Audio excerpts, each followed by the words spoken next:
This is Democracy Now!, democracynow.org, The War and Peace Report. I'm Amy Goodman. We're continuing this Juneteenth special with the musician Rhiannon Giddens.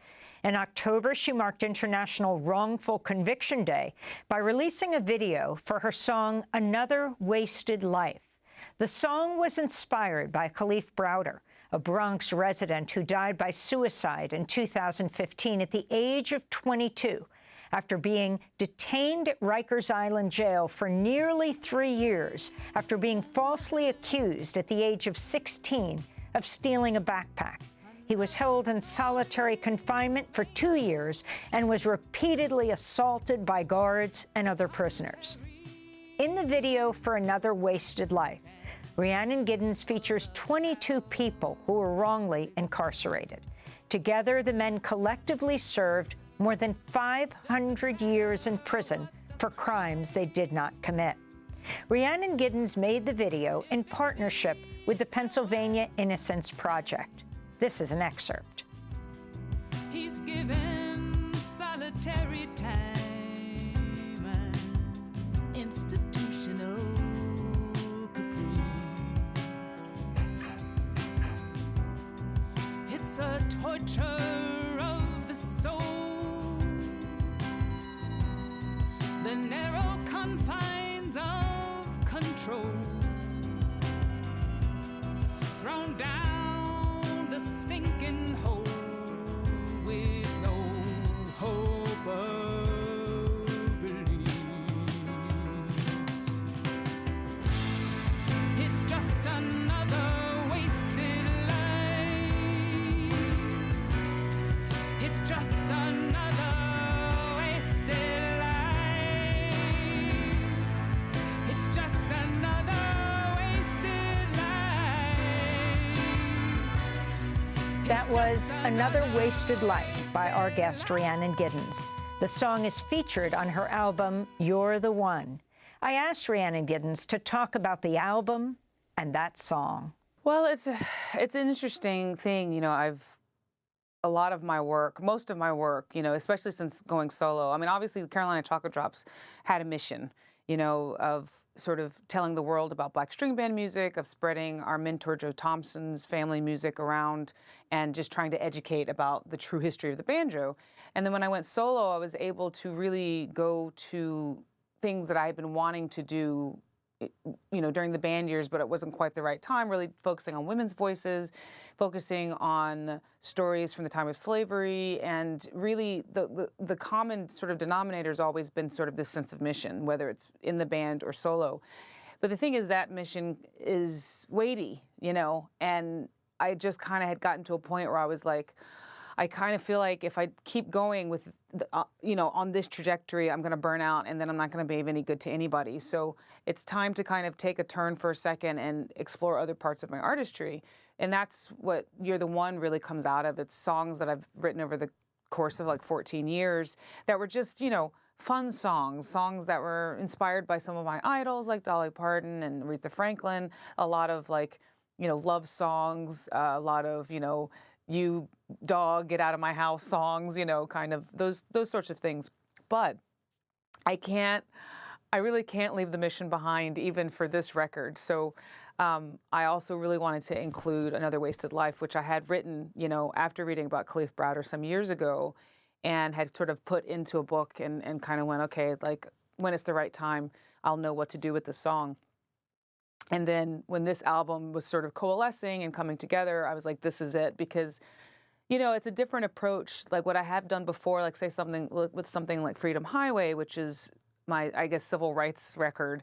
Every song there is really kind of infused with thinking about the history of the United States, thinking about, you know, the legacy of slavery, thinking about civil rights and all of that. And it's a very kind of cohesive album, but it's all very, every single song is kind of has that thought behind it. Whereas with this album, all the songs except for one are fun, you know, even the sad love songs are still fun songs, and this kind of sticks out as the mission song, and it's a different approach because this then gets all the focus, you know, in terms of the emotional weight and, you know, what it does. So I'm really excited that I've had the opportunity to put it out there, surrounded by, you know, something different, so that it really kind of has an opportunity to jump out at the listener. I want to go to Kalief Browder in his own words. This is Kalief speaking to the HuffPost Live's Mark Lamont Hill back a decade ago in 2013. Kalief had spent, as we said earlier, 3 years at Rikers in New York without charge. He was a 16-year-old high school sophomore when he was first detained on suspicion of stealing a backpack. He said while he was in solitary at Rikers, the guards often refused to give him his meals. If you say anything that could tick them off in any type of way, some of them, which is a lot of them, what they do is they starve you, they won't feed you, and it's already hard in there because if you get the 3 trays that you get every day, you're still hungry because I guess that's part of the punishment. So if they starve you 1 tray, that could really make an impact on you. And how much were you starved? I was starved a lot. I can't even count. Kalief Browder went on to say he was once starved 4 times in a row, no breakfast, lunch, dinner, or breakfast again, after enduring nearly 800 days in solitary confinement and abuses. Browder was only released when the case was dismissed. He would go on to college, but he died by suicide on June 6, 2015, at his home in the Bronx. He was 22 years old. Rhiannon Giddens, can you talk about how you discovered Kalief's story, and then talk about the other men who are included in this video? I mean, this is just a mind-blowing, paradigm-shattering video that will affect anyone who sees it. Well, I'm not sure, to be honest with you. It must have been a news story, you know, a news item or something like that, where I just read the whole thing. You know, it was obviously after he committed suicide, because that's the thing that kind of got me. You know, it was not only how he was treated, you know, an innocent teenager put through the system in such a brutal way, but it's the fact that he, you know, the transition back into the war. I mean, who knows what was going through his mind, but obviously, like, it changed him, you know, and I just felt like his life was stolen from him. Not only the hours that he had to spend inside enduring what he had to endure, but also the hours that he never got to live, you know? And I feel like that just kind of went all over me, and I just sat down and wrote it. So when the opportunity to do You're the One and have it to be sort of a big album, you know, that None Such was, you know, my label was putting a lot of resources behind the record, so to be able to put Another Wasted Life on there, I knew very early on that I wanted to do a video. You know, videos these days are really kind of, unless you're like a huge megastar, they're almost not worth the money that you put into, because, like, how do you get them out? And people don't even see them on social media half the time. And so it's really hard to justify making a video a lot of times these days. But I knew that that's what I wanted to make a video for, was Another Wasted Life. And I also knew, after we started working with the Pennsylvania Innocence Project, that I wanted to center the men who had been exonerated. I wanted to center these guys, you know, because we can't center the people who are still in prison because we can't reach them. So I knew that I wanted to be decentered in this, and just enough in to make the connection. I knew that right away. And so when we reached out to the Pennsylvania Innocence Project and said, this is kind of what we want to do, and they were just really great, and sent that around to some of the guys that they have freed, because they've been working so hard to free innocent men who are in prison. And 22 guys reached back out and said, yes, we'd like to be a part of this. And we took, you know, a day, and we filmed the video, and it was just like, it was such an experience to be there and talk to these guys, and like all of them were like, we are here for those who are still in. We are here for those guys who are still in cages, thinking that nobody cares about them. And so many of them were like, man, we're just so grateful that people care. We're just so grateful that you're doing this. And I just kind of like, I was sitting there going, well, it's like literally the least I can do. Like literally, you know what I mean? It's just like, it's such a skewed thing that there's clearly not, they don't feel like people care. Because I'm sure in their experience, a lot of people don't care, you know? And the fact that there are these innocence projects full of people who do care is wonderful, and that I'm doing my little tiny mite, you know, to raise awareness. But it's like, that was the thing that hit me the most, is like just the sense of hopelessness that they would talk about being in prison, thinking like nobody cares that I'm in here, and through no fault of my own, you know? So they were just incredibly generous with their time, and I'm just very proud of that video and everybody who volunteered on it, from the directors and the people who donated money so that it could happen.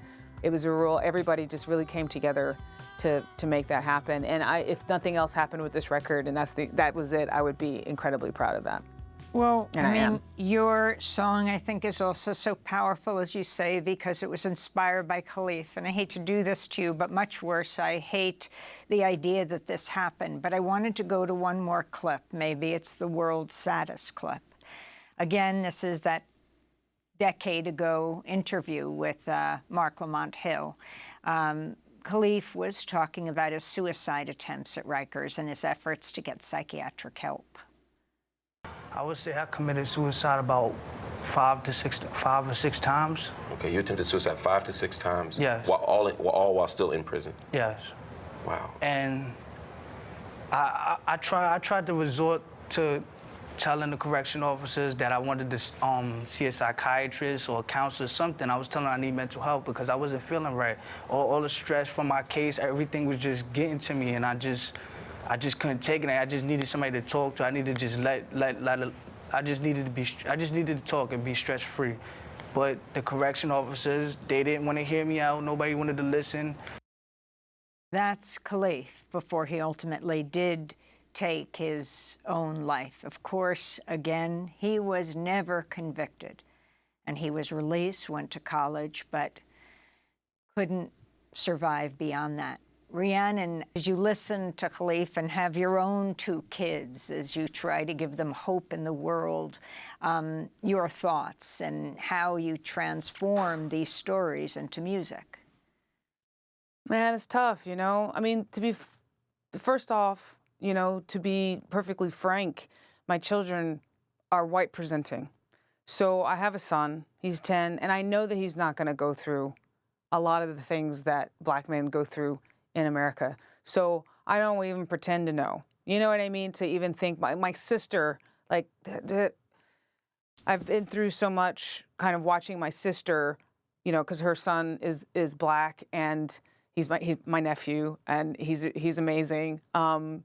But like, just seeing her go through the stress, and he's been pulled over, and there's been things that have happened, and like her utter terrifying just emotion of like, what if something happens to him? What if, all of these things, stuff during the protest after George Floyd's murder, and I can live vicariously through her and feel that terror, but I know that I don't have that same terror because of the way he presents, and it's like other things may happen to him, and that's a normal terror that parents have, but it's hard. It's like I can imagine it because of being with my sister, but it's such a horrible thing to think that the system that he was caught up in is so uncaring and is so actually actively against these young men, that there is no, even when people are exonerated, this is what kills me, is that the system is so efficient that even when people are exonerated, they have been proven innocent. Like, there was one story about a guy who was literally in prison. He was in jail already when they said that he had murdered somebody else. Like, he was already in the system, and he still got bullied into a plea or something and ended up in prison, and it took like decades to get him out, And you just kind of go, these prisons are not there for rehabilitation. They're not there for correction, whatever that means. They are there to make money, and they're there to keep these young men inside, or to keep them in the system, because like when they go inside and when they come out, they just a lot of times they reoffend because they have been affected so much by being in prison. And it's like, that's obviously a system that is there because it works. You know, like people say, oh, the prison system is broken. I was like, actually, no, it's not broken. That's the way it's meant to work. And so like when you hear him talking about like, I was feeling these things and I asked for help and he's not getting help inside. And you're just like, yeah, they don't want to help him. You know what I mean? And it's just like, I'm sure that there are people, good people in there somewhere. I don't know where they are. I don't even know if they can be. I don't even know if the system allows caring or humanity. You know, I think it probably weeds it out. You know, I know everybody's got their own story, but it's hard to hear that because you just know that that's being repeated at countless prisons and correctional facilities all over this country. You know, that there are people inside, and whether they did something or not, because at this point I'm like, you know, there's a lot, it's very complicated. Because if you're driven to crime, like I want to look at what's happening that you know, that is surrounding that action. You know, we tend to just punish people without looking at the situation that they come out of. And it's like, well, how is the system contributed to that? How is our culture contributed to that? But anyway, even if you take somebody who's been proven innocent, and it's just like to know that there are people being treated like that in our institutions, you know, this is why I wrote the song. It's why I've put it out there. And the other thing is, before we move on about the story, is, you know, I wrote that as kind of an emotional response of like, you know, feeling like, yeah, that was another wasted life. Like, here's, you know, whatever genius he had, whatever beautiful things he could have done, like, we're all robbed of them, you know, because of what happened. And when I've been performing this live, I brought that nephew, my sister's son, who's a rapper. And I asked him, because I had brought him on tour, and I asked him to listen to the song and create some bars, you know, to rap in the middle of the song. And he came up with this beautiful thing, because I wanted, he's like kind of staring down the barrel of a gun, you know, by being a young black man in America. Like, so I wanted his voice in this song. It's important for me that it's not just about like, what am I saying, but I want to be either a catalyst or a framer or, you know, a platform for somebody else, you know? And so I wanted him to be able to say whatever he wanted to say. And he ends his words with, you know, as long as we say their names, it's not a wasted life. And so when we perform it live, it goes back and forth. And I kind of feel like I'm like the mother. And he's like, you know what I mean? It's like we add some layers to the song, because it is like people are going through these things, and it just was an important perspective to kind of mix with mine. So we were able to do that, we were able to perform it like that on The Daily Show last night.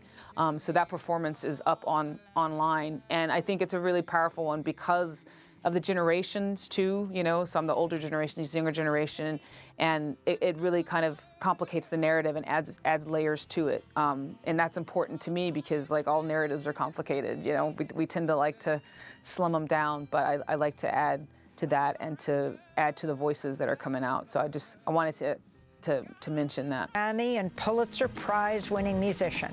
Her new album is titled You're the One. We'll link to the video for her song Another Wasted Life at democracynow.org.